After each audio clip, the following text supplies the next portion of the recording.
ওই যে একটা কথা আছে না, বসতে দিলে শুইতে চায়, শুইতে দিলে খাইতে চায়। এখন ঠিক এই অবস্থার মধ্যেই আমরা আছি। আসসালামু আলাইকুম, দিস ইজ মি মাহি। চলে আসলাম অ্যানাদার ব্লগ ভিডিও নিয়ে। আজকের কথাগুলো শুনে অনেকেই ভাবতে পারো হয়তো বা আমার কারোর সাথে কোনো কিছু হয়েছে। হ্যাঁ ভাই, হয়েছে তো অবশ্যই হয়েছে। আজকে আমার মানে ফুপুর বাড়ির ২ তলার উপর উঠতে গিয়েছিলাম দেখার জন্য যে কি অবস্থা। বিশ্বাস করবে না, সিঁড়ি বেয়ে উপরে ওঠার সাথে সাথেই আমার মাথার উপরে অ্যাটাক করলো এক ঝাঁক মৌমাছি। আমি এত বেশি ভয় পেয়ে গিয়েছি যে মৌমাছি কোত্থেকে আসলো। হঠাৎ করে উপরে তাকিয়ে দেখি, ওমা, এখানে দেখি মৌমাছি বাসা করেছে। মানে আমি বেশি মানে ক্লোজ করে ভিডিওটা করতে পারি নাই, কারণ আমি একটু উপরে উঠলেই হচ্ছে মৌমাছিগুলো আমার উপরে অ্যাটাক করছিল। এই জন্যই বললাম যে মানুষ বসতে দিলে শুইতে চায়, শুইতে দিলে খাইতে চায়। এমনিতেই এদেরকে ঘরের ভেতর প্রবেশ করতে দেওয়াই উচিত না, তার উপরে প্রবেশ করেছে তো করেছে, বাড়িঘরও তৈরি করে ফেলেছে। আমি খুবই ভয় পাচ্ছিলাম যেখানে যদি বড় করেও কোনো মৌচাক বানিয়ে ফেলে তাহলে আমার ফুপুরা বাড়িতে থাকবে কিভাবে। এই চিন্তা করে আমার তো খুবই ভয় লাগতেছিল।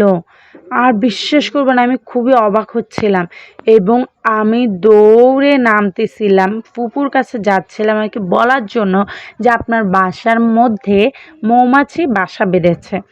যেই ভাবা সেই কাজ, দৌড়ে নেমে আসলাম।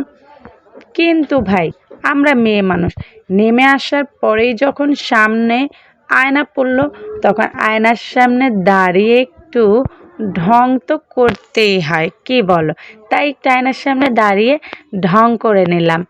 এরপর বেরিয়ে যাচ্ছে ফুপ্পিকে খবর দেওয়ার জন্য যে তোমার বাড়িতে মৌমাছি বাসা বেঁধেছে।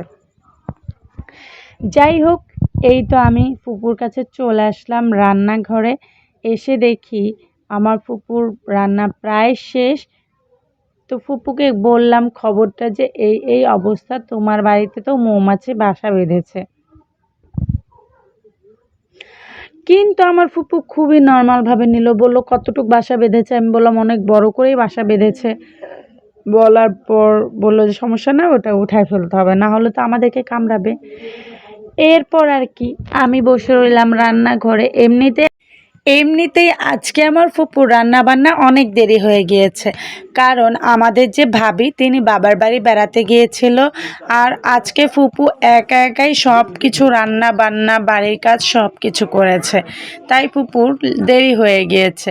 ফুপুকে বললাম সব তো করা শেষ, এবার আপনি গোসল করতে যান, দুধটা আমি দেখতেছি।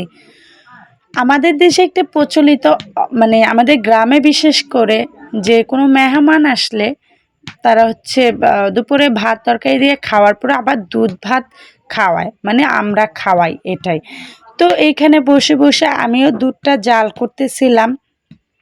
এরপর আমরা দুপুরে খাওয়া দাওয়া শেষ করে একটু হাঁটতে বের হয়েছিলাম। আস্তে আস্তে আমাদের অনেক লেট হয়ে যায়, সন্ধ্যা পড়ে গিয়েছিল। আর আমার ফুপুর কিছু মুরগি আছে, ওই যে দেখতে পাচ্ছ দূরে একটা গরু আছে, বড় গরু। আর এইখানে মুরগিগুলোকে খোয়ারে প্রবেশ করানোর জন্য আমরা সিঁড়ি দিয়ে দিয়েছি, আর তারা আস্তে আস্তে পিপিলিকার পায়ে চড়তে চড়তে খোয়ারে যাচ্ছে।